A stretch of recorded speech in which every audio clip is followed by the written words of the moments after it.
This video demonstrates a novel single-step FRET assay for quantitative analysis of protease kinetics.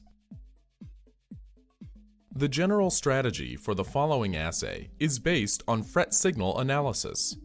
Here, the FRET pair SIPET and YPET are attached to the N and C termini of pre-SUMO 1. In the intact substrate, and SIPET and YPET are in close proximity. When this molecule is excited at 414 nanometers, the majority of the emission signal is at 530 nanometers. However, when SENP1 protease is added, the substrate is cleaved at the Gly-Gly site in SUMO 1's C terminus, separating SIPET and YPET.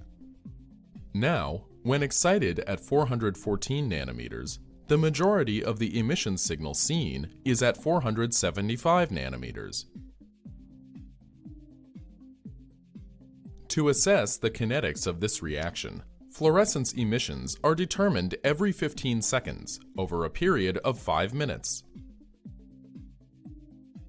Analysis of the resulting fluorescence data reveals the rate at which the SIPET pre-SUMO 1 YPET substrate is digested by the SENP1 protease. The main advantage of this technique over existing method like a FRET assay using fluorescence peptide substrate or ratiometric analysis or Western blot is that this technique can determine the real-time kinetics parameter in a single-step real-time assay.